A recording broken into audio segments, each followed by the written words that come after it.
Assalamualaikum warahmatullahi wabarakatuh. Sampurasun, sampurasun, ketemu lagi dengan saya bersama Wanda. Jadi untuk kesempatan kali ini kita belajar secara online lah ya, seperti itu. Jadi berhubung dengan ada pandemi corona, jadi kita belajar secara online, secara jarak jauh gitu kan. Sengaja saya membuat sebuah video untuk bisa ditonton oleh adik-adik dimanapun kalian berada ya, seperti itu. Untuk kesempatan kali ini mungkin saya tidak akan langsung ke materi. Anggaplah ini sebuah perkenalan pertama ketika mengawali di tahun ajaran baru di new normal ya, seperti itu. Jadi untuk kali ini saya hanya perkenalan dulu itu kan. Karena apa? Karena sistem belajar di kita kan online dengan disepakati bersama ketika kemarin sempat dirapatkan dulu bahwa sekolah kita kan akan menggunakan sebuah aplikasi WhatsApp, mungkin bisa juga dengan interaktif seperti saya membuat sebuah video lalu oleh adik-adik dimanapun kalian berada, ditonton videonya, tinggal kalian mengamati, misalkan di sana ada materi tinggal kalian simak, misalkan ataupun ada contoh-contoh pembelajaran yang akan saya sampaikan, tinggal oleh adik-adik tinggal ditulis ataupun mungkin juga langsung dipraktikkan seperti itu ya. Tapi untuk pelajaran tertentu, contoh lah misalkan di matematika, jadi kan saya kan mengajar itu 3 mata pelajaran, seni budaya, terus prakarya, dan matematika. Yang boleh katakanlah matematika itu kan pelajaran yang pusing kan, buat kepala kita kadang ngebul seperti itu. Padahal kan itu kan enggak. Jadi perhitungan itu kan pada dasarnya sederhana kok. Perhitungan itu sederhana. Yang dibikin susah itu adalah cara kita memandang bagaimana pengetahuan itu ya. Padahal matematika itu sesuatu yang sangat sederhana dan sesuatu yang seluruh orang itu mampu untuk menghitung. Cuman dengan sistem pendidikan di kita, kadang sebuah materi pelajaran itu dibuat seperti ataupun dikemas menjadi rumit, padahal itu sederhana pada dasarnya ya. Tapi kalau kita perhatikan pengetahuan-pengetahuan di kita di eksak ataupun di matematika lah, kita ambil satu contoh. Orang tua kalian baik itu kelas 10, kelas 11, kelas 12, pekerjaannya apapun mereka pasti menggunakan perhitungan matematika. Tapi yang jadi pertanyaan, saya pernah ngobrol dengan beberapa alumni lah dari sekolah ini. Lalu saya tanya ke mereka, apa yang pernah kalian dapatkan dari pengetahuan matematika yang telah saya ajarkan? Dan ternyata mereka ada yang mampu menjawab, ada juga yang ngahuleng, ting diajar naon baheula poho deui gitu kan. Seperti itu. Dan itu fakta di lapangan, mungkin ya banyak faktor lah ya. Faktor mungkin dari saya dulu, sayanya juga lah, mungkin cara menyampaikannya masih belum maksimal, ataupun dari segi daya serap siswanya juga masih terkendala dengan berbagai macam faktor. Mungkin ketika di kelas dulu ya, mungkin karena lapar jadi konsentrasinya buyar kan, yang ada di kepalanya itu cuma tahu bulat dan digoreng langsung dimakan kan, seperti itu. Ataupun ketika sedang lapar kan rungsing tuh, jadi gak bisa fokus, jadi gagal fokus, sehingga materi pelajaran itu masih belum terserap dengan maksimal. Ada juga yang terserapnya itu hanya setengah-setengah, mereka itu hanya tahu judulnya tahu, tapi ketika ditanya materinya tanya apa deui, rata-rata seperti itu. Itu adalah realita di kenyataan di lapangan ya. Nanti saya akan coba bikin sebuah video alumni dari sekolah kita yang masih sering interaktif dengan saya akan coba tanya untuk mata pelajaran saya dulu lah ya, yang lain janganlah ya. Kan yang saya ajarkan ke mereka di matematika, seni budaya, di prakarya, hanya itu saja dulu. Saya akan coba tanya ke mereka, nanti hasilnya seperti apa. Itulah pendidikan di kita ya, dengan pendidikan bentuknya itu dalam bentuk sekolah, cicing di kelas, cimek blek, merhatikan guru, merhatikan menten kan gitu. Terus dikasih sebuah materi dalam sebuah tulisan, lalu siswanya mengudur dan mencatat, menulis, ngargep gitu. Dan hasilnya ya seperti itu. Ketika saya tanya ke mereka, banyak yang lebeng dan tak tahu seperti itu. Padahal saya udah memaksimalkan dengan, saya pikir itu sedetil mungkin loh untuk mengajarkan sebuah matematika. Tapi ya seperti itulah kenyataan. Jadi ya daya serap mereka mungkin beragam. Tapi kalau saya perhatikan ke jenjang-jenjang dunia kerja yang ada di masyarakat, sederhana. Satu, hitung uang. Itu yang dipakai di pelajaran matematika. Pekerjaan apapun pasti hitung uang. Satu itu. Yang kedua, yang dipakai itu hitung berat. Dan yang ketiga, yang dipakai itu adalah hitung panjang atau luas. Sederhana loh. Jadi itu realita di kenyataan di masyarakat. Kerjaan apapun, di bidang apapun, yang terpakai itu rata-ratanya ini. Nomor satu itu uang. Kerja apapun pasti berkaitan dengan uang. Pasti itu. Kenapa? Karena interaktif kita berhubungan dengan masyarakat lain, berdagang ataupun bertani ataupun buruh, seluruhnya pasti menggunakan perhitungan. Tapi sederhana-sederhana kok. Misalkan tukang bangunan ya hitung panjang kan gitu. Tukang dagang pasti berat, lalu ke uang kan, sabarak on.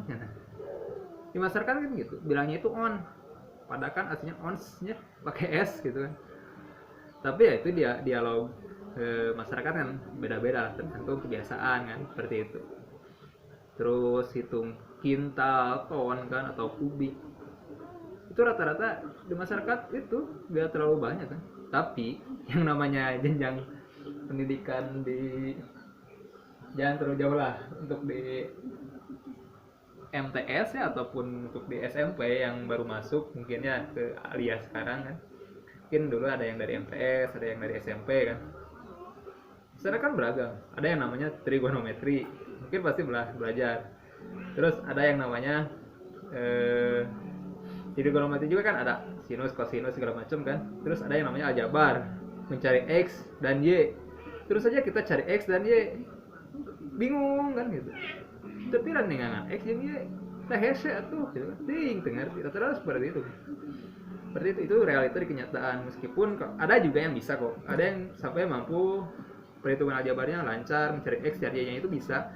Tapi bisa hanya beberapa saat setelah lulus coba tanya. Kalau mereka masih bisa, hebatlah. Tapi rata-rata mereka sudah pada lupa lagi, seperti itu ya. Dan apakah pekerjaan misalkan di pom bensin, tukang jaga bom bensin ditanya berapakah X dan Y-nya? Kan enggak. Yang ditanya kan mungkin seberapa liter mang? 10 literan atau 20 ribuan atau 18 ribuan, duitnya gocap, pulangannya siap. Hanya seperti itu. Itu ya realita di kenyataan. Contoh lah, misalkan kalau kalian nanti lulus di sini kerja di pom bensin, ataupun misalkan kerja di pabrik, lulus dari sini, apakah ditanya nanti trigonometrinya ataupun kalkulusnya ataupun integralnya atau sinus kosinusnya ataupun materi turunan? Itu kan enggak ya, seperti itu salah satu gambaran lah, dongeng dulu lah dari saya sebelum ke materi ya, itu di eksaknya. Dan untuk di seni budaya, untuk di seni budaya nanti kita akan coba belajar ini. Dan juga ya saha ya, ini ada junior nih. Ini ada junior ikutan nih. Nanti kita akan belajar yang namanya ini, salah satunya. Dan nanti kita akan belajar ini ya. Belajar seluring bambu dengan lubang 6. Selain itu juga kita akan belajar kecapi ya. Itu untuk di seni budaya. Selain untuk di musik, nanti juga kita akan belajar di bidang keterampilannya. Kenapa? Karena yang namanya seni budaya, kalau kita bikin ataupun dipotong-potong dulu lah katanya ya. Di sana kan ada kata seni dan ada kata budaya. Sebelum kita belajar tentang ini, kita harus ngerti dulu dong arti dari seni itu apa dan arti dari budaya itu apa. Jangan sampai kita belajar apa seni budaya anu kumaha, mau kana mah anu kitu teuing gitu. Jangan seperti itu. Jadi ketika kita belajar seni budaya, kita harus tahu dulu arti dari seni dan arti dari budaya dulu.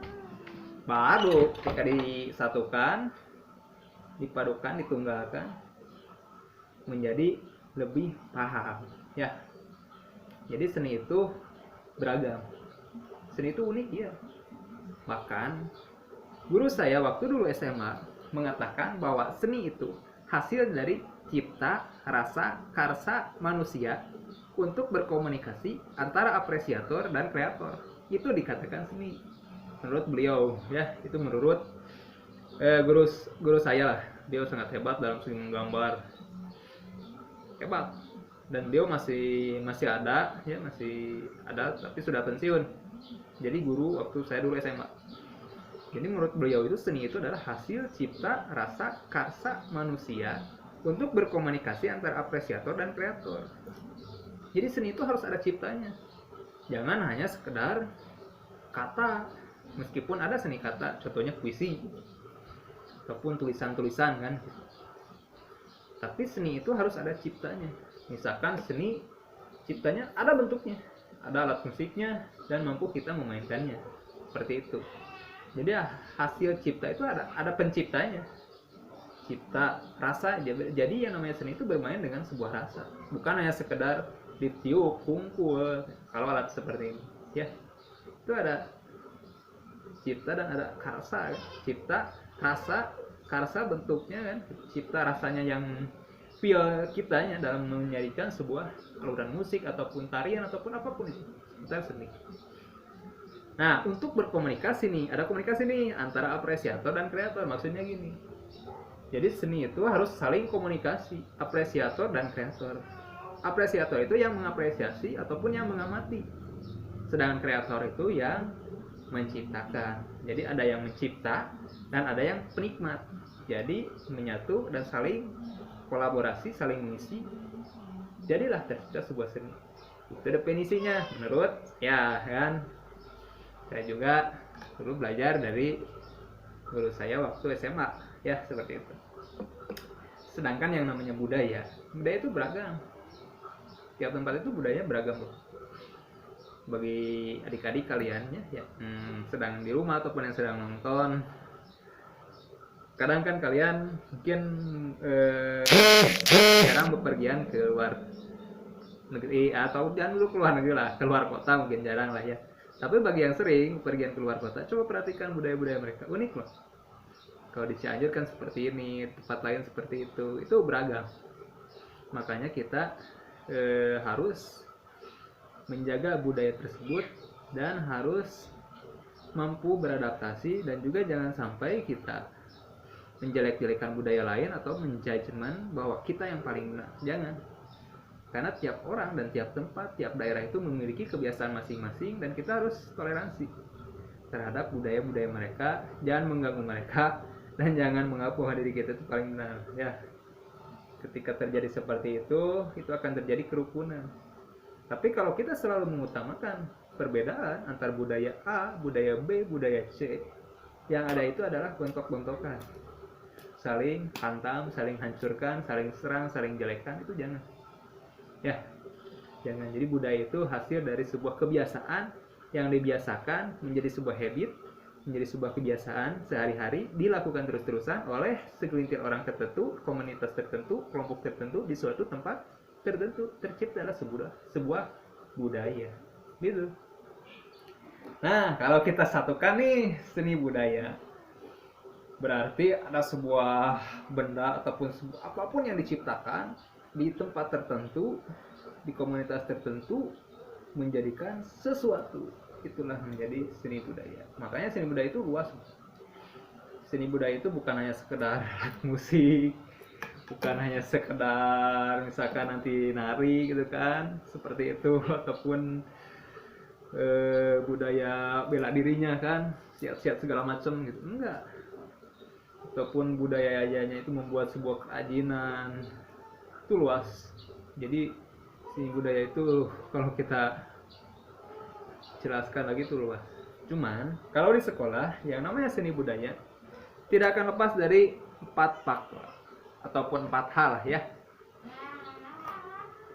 tidak akan lepas dari 4 hal. Pertama, dalam seni budaya, seni rupa.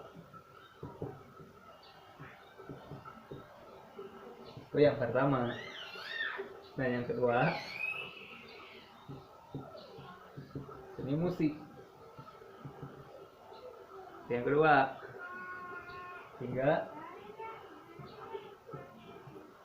seni tari. Terus yang keempat, seni teater.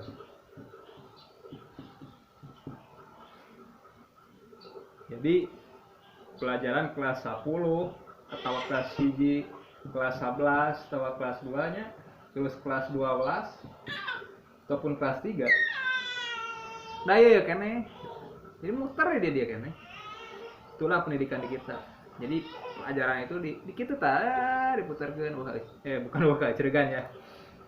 Menurut saya itu sesuatu yang harusnya di-up lah, di-upgrade gitu. Jadi jangan sampai kita itu belajar itu muter. Jadi jika ukang gulung sebuah buah kan gitu. Jadi jangan seperti itu. Cuman terbentur dengan sebuah sistem pendidikan di kita dengan adanya aturan-aturan. Jadi pelajaran itu dibatasi, siswa itu dibikin sebuah kotak-kotak, harus sama kan. Makanya pertumbuh kembangannya pun akan terbatas karena sekolah-sekolah di kita rata-rata dicetak untuk menjadi buruh dan pekerja. Termasuk saya ini korban jadi begini kan. Tapi kalau kita belajar out of the box lah, keluar dari sebuah kotak, keluar dari sebuah kebiasaan, mungkin suatu saat nanti kalian menjadi pengusaha ya. Jangan menjadi buruh dan jangan asing di negeri sendiri, tapi kita harus jadi tuan-tuan tanah di negeri sendiri, seperti itu. Nah, balik lagi ke sini. Jadi yang namanya seni budaya itu tidak akan lepas dari 4 faktor. Dari seni rupa, seni musik, seni tari, dan seni teater. Tapi bisa juga 4 seni itu disatukan dalam sebuah festival tertentu, itu bisa. Makanya kan kadang ada yang namanya opera kan, tapi itu masuk juga teater. Tapi di sana itu ada yang namanya seni rupanya, seni musik, seni tari, dan seni teater. Seperti itu.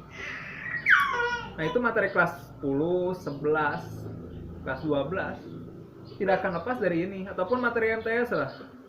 Materi MTS kelas 7, 8, 9 dari mulai semester awal sampai semester akhir itu tidak akan lepas dari ini gitu, ya. Tidak akan lepas dari itu. Cuman paling yang membedakan itu pendalaman materi dari seni rupa itu masih dibagi lagi loh. Seni rupa itu kan dibagi lagi kan. Terus seni musik juga dibagi-bagi lagi. Itu gambaran untuk di bidang seni budaya. Namun kadang kalau kita masuk jenjang pendidikan formal, pendidikan formal ya, itu ada kurikulum. Nah, di sanalah itu yang membatasi sebuah cara kita untuk belajar. Beda lagi kalau kalian belajar seni ke sanggar-sanggar tari ataupun ke seniman-seniman maestro hebat, mereka itu tidak terbentur dengan sebuah aturan-aturan kurikulum. Jadi mereka itu punya kurikulum sendiri, menyesuaikan, mengalir bagai air, menyesuaikan dengan kemauan dan kemampuan si peserta didiknya. Jadi natural, tidak terbatas harus bikin FPP, paciweh-riweh kan, enggak. Tapi skillnya itu jadi. Contoh misalkan kalau kita ngagugulung tulisan mau bisa nyen suling, tapi lamun ayeuna meraktekeun dijamin sila lain bisa nyen karaya. Jika gitulah kalau menurut bahasa Sundanya ya, Sunda Baduy lah, bahasa Arabnya itu Sunda Cianjur kan pada halus dilemes kan menang aya itu kan dilemes caplas. Nah itu. Tapi di kita kan terbentur dengan sebuah kurikulum, makanya saya juga kadang mengajar pun kalau harus sesuai dengan kurikulum kan, jadi harus cek dulu kan materi kelas 10 ini harus sampai mana, bab mana kan. Kadang ada juga yang hanya gulung kitab gitu kan, kasih kitab lalu ditulis sampai ke nyeri leungeun, pulpen beak, bukunya beak CF ditaros teuing dah hilap deui gitu. Pas begitu ulangan, tinggal niru ane karena buku, aduh eta goreng patut lah itu nya jang ane ada umatnya. Nah jika waktos sudah terlalu panjang, tentunya sudah terlalu panjang ya. Ya mungkin diakhiri sekian sajalah dari saya, itu sebagai pembuka awal untuk sesi kali ini. Jadi untuk kelas 10 anggaplah ini sebuah awal pertemuan ya. Jadi gak ada tugas gak ada tugas dari saya, jadi gak ada tugas. Dan untuk kelas 11 itu juga awal dulu lah, gak akan ada tugas dulu lah ya. Kelas 12 juga gak akan ada tugas. Paling setelah kalian menyimak dan melihat video yang saya buat, saya hanya bertanya ke kalian, nah sistem belajar kita itu kan akan seperti ini, makanya kuota siapkan. Jangan bilang sebuah kuota mah baroga ya, pasti pada punya kuota. Saya percaya dan saya yakin. Jangan sampai tidak punya, aku nggak punya kuota itu jadi doa loh, nanti uang kalian hilang kayak mana kan. Makanya kalau siapkan kuota, siap. Kalau misalkan nggak siap, harusnya kalian otak bisnisnya jalan dong ya. Silakanlah sekalian boleh jualan kuota, jual ke rekan-rekan lah, jualan kuota dong, biar nanti dapat penghasilan seperti itu. Nah nanti kita akan bahas di materi prakarya selanjutnya ya. Oke, seperti itu. Paling untuk pertanyaan berikutnya saya akan nanya ke kalian, silakan nanti di komentar ya, silakan tulis komentar di bawah. Nah nanti pertemuan berikutnya apakah akan menggunakan aplikasi WhatsApp seperti ini, atau mau menggunakan video live lewat Facebook, atau mau menggunakan Zoom, ataupun kalian punya inisiatif sendiri, silakan ya seperti itu. Tapi jangan berkumpul, itu masih jangan berkumpul. Misalkan Pak, orang kuotaan Pak, orang mah yang ke kelas ya Pak, cicing di kelas terus diajar, jangan seperti itu instruksi dari beliau yang mengatur itu. Jadi jangan berkumpul. Untuk masalah pendidikan kita harus online dulu lah, seperti itu. Kecuali udah aman ya, aman oleh mereka. Nantilah saya akan bahas sedikit tentang virus seperti itu di video selanjutnya. Oke, seperti itu. Jadi silakan komen ke bawah komentar pembelajaran berikutnya, apakah mau menggunakan Zoom atau mau menggunakan video live Facebook seperti itu, atau punya inisiatif sendiri seperti itu ya. Seperti itu. Nah untuk kali ini mungkin cukupkan sampai sana dulu, dan saya akhiri, kita coba tiup ini ya sebagai penghibur lah. Kalau jelek ya bukan jangan didengarin nih sih ya. Kalau misalkan masih jelek, maklum saja lah, sedang belajar dan ini sedang berusuh seetik. Berhubung ini udah lama, ini udah jadi gak barusuh lagi, ini sudah jadi lama suh karena udah lama nih sebelah sini, jadi niupnya mungkin agak kurang pas. Kenapa? Karena saya sedang lama suh. Kalau baru suh ini kan udah 4 hari 3 hari, mungkin hampir udah seminggu ini, jadi udah barusuh, udah lama suh, bukan barusuh lagi ya. Gitu. Kita cek dulu. Ternyata ada suaranya ya.